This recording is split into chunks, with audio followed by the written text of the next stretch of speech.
Salut, bonjour, bienvenue pour le premier cours. Je suis très ravi et je suis très content.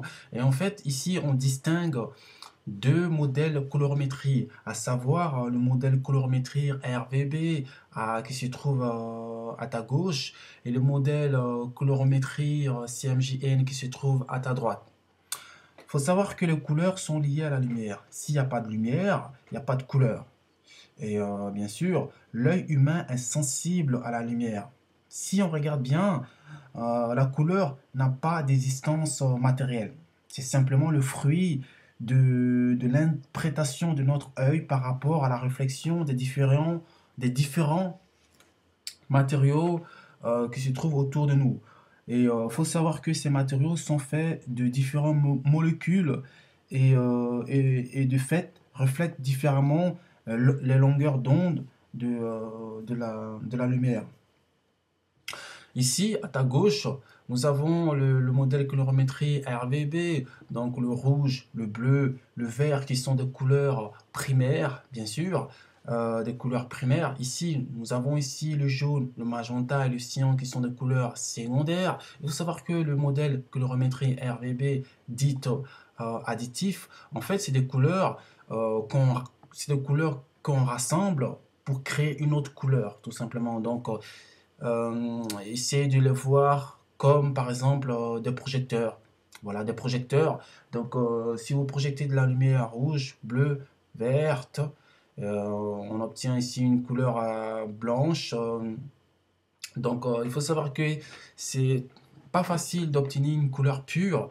Donc, parce qu'évidemment, il faut prêter attention à tout ce qui entoure la source lumière et à tout ce qui est dans la pièce. Enfin, il faut prêter à tout, donc la chaleur, s'il n'y a pas d'autres couleurs qui sont mélangées, évidemment. Donc, il y a pas mal de facteurs qui jouent, donc il faut faire attention. Donc, il faut savoir qu'en fait, le magenta est une couleur secondaire. Donc, si on mélange le rouge avec le bleu, on obtient une couleur secondaire.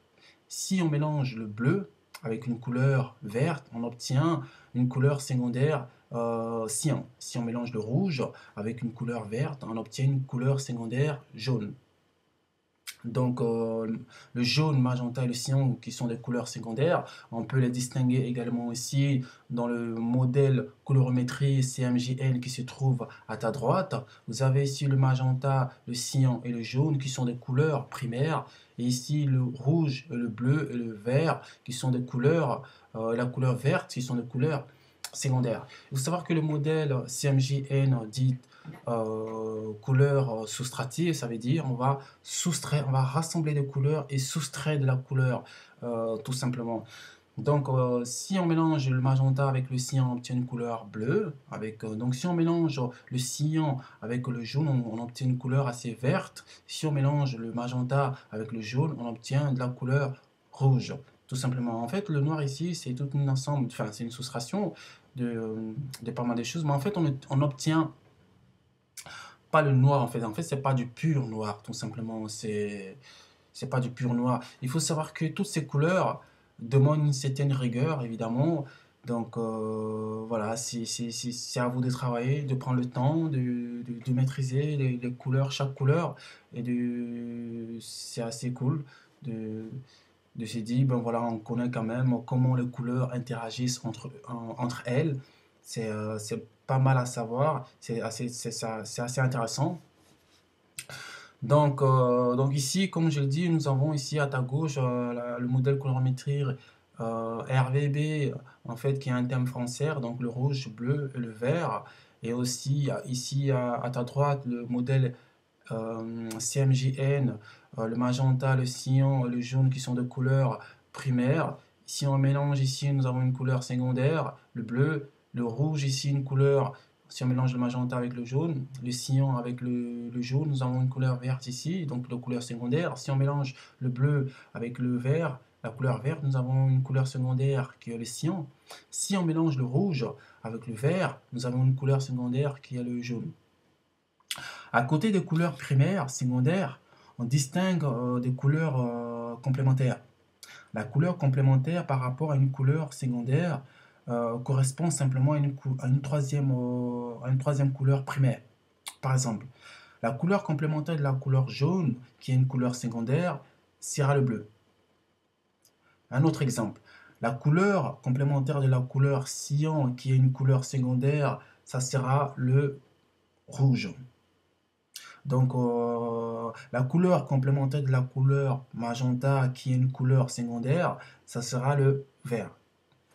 La couleur complémentaire, la couleur complémentaire, la couleur complémentaire de la couleur rouge, qui est une couleur secondaire, ça sera le cyan. La couleur complémentaire de la couleur verte, qui est une couleur secondaire, ça sera le magenta. La couleur complémentaire de la couleur bleue, qui est une couleur secondaire, ça sera le jaune. Donc voilà, donc évidemment c'est de la technique, donc ça vous demandera un peu plus de temps pour essayer de comprendre, mais surtout d'assimiler en même temps, de maîtriser afin que ça soit spontané. Enfin, il faut savoir qu'il faut s'entraîner tout le temps, donc voilà.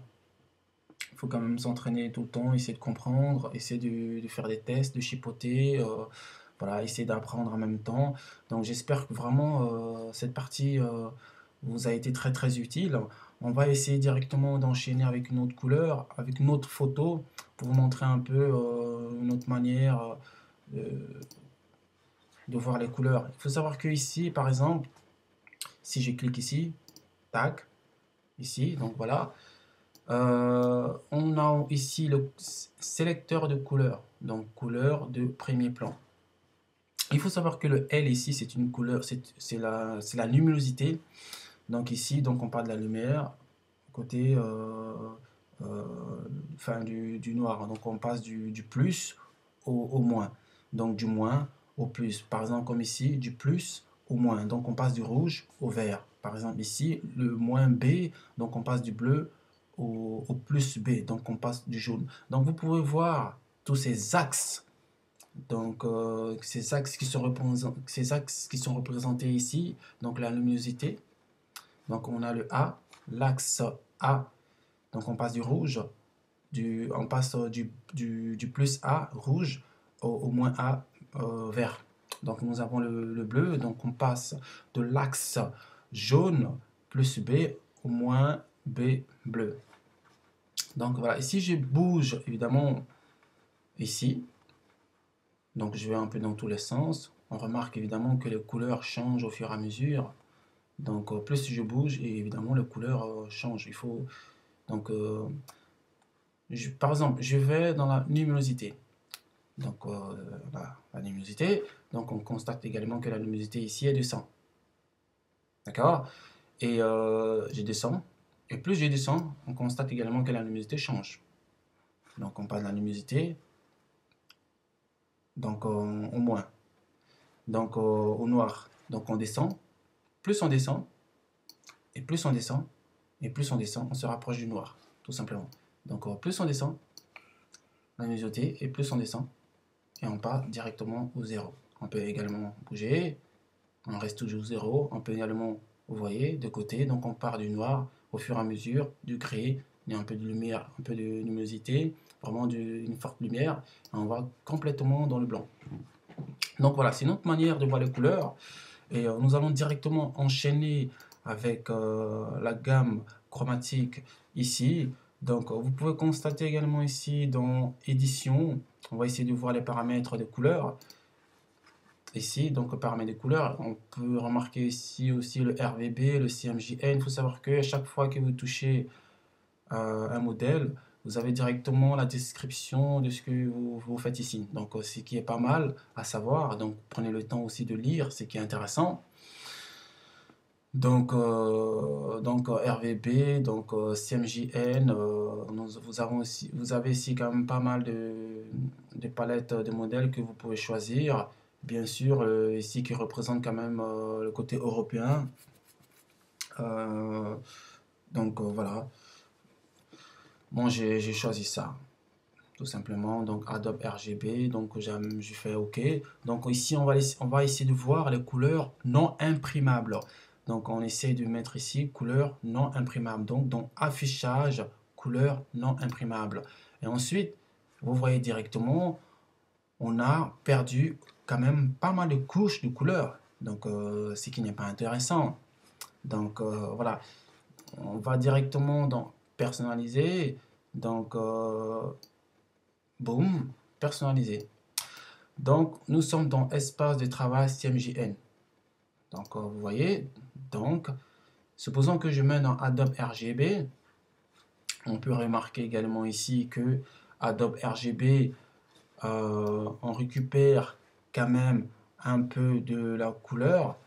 On peut remarquer également Profoto RGB, on récupère quand même beaucoup de couleurs, quand même pas mal de couches de couleurs, qui est quand même assez intéressant, quand même assez intéressante. On peut remarquer ici le sRGB. Donc ici on perd complètement pas mal de couches de couleurs, qui est quand même pas assez intéressant, je trouve. On a quand même une petite couche de couleur ici.